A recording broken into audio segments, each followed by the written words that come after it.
way we do it like this, a video, it's a video, but the background, the voice of Carlos Sainz, the interview after Maclaren launch today.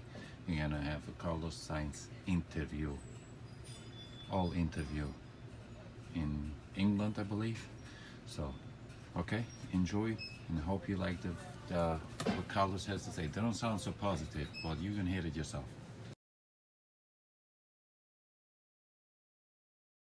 So Carlos, here we are, launch day for the MCL 35. We've now had a look at it. How happy are you with the looks of it, I guess, until you get to know what it feels like to drive? Yeah, obviously until I don't get to feel it and see how it handles around Barcelona, it's going to be tricky to say.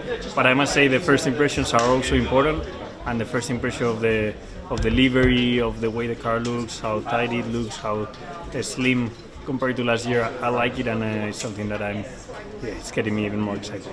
Obviously, you and Lando both had to drive a car last year that you didn't have much input in during its gestation period. How much is this car reflective of the feedback you were giving to the team, and how much is it reflective of James Key and the influence that he's had since starting here? Well, it's a combination of things. We obviously, as drivers, we give the feedback. We tell the team pretty much where we think we are lacking compared to our direct competitors, compared to what we like, how the car we would like it to handle in certain corners, in certain speed ranges, in certain parts of the corner. So it's very, very precise feedback, and obviously the team has tried its best to suit that better to our driving styles and to what we think we need to improve. Will it be done straight away in car launch or in Barcelona the test one? For sure not. It's going to be a process of a whole year, but hopefully this car is already a step forward compared to last. Already halfway through last season, you guys were saying it was going to be a departure in terms of what the car would be for this year. How big a change do you think it will be?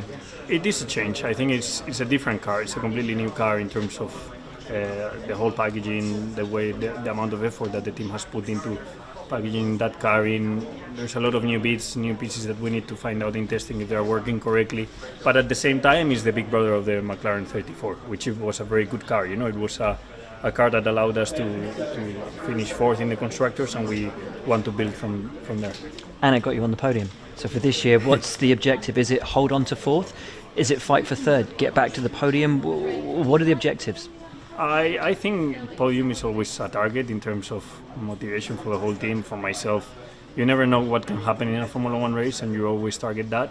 The thing is, we need to consolidate fourth in the constructors. I think that's the primary objective. And then obviously use opportunities and keep looking at the bigger teams, saying, okay, see if we can get closer, see if we can fight them, but I think it's still going to be a bit too early. Thanks, Sam. Thank you.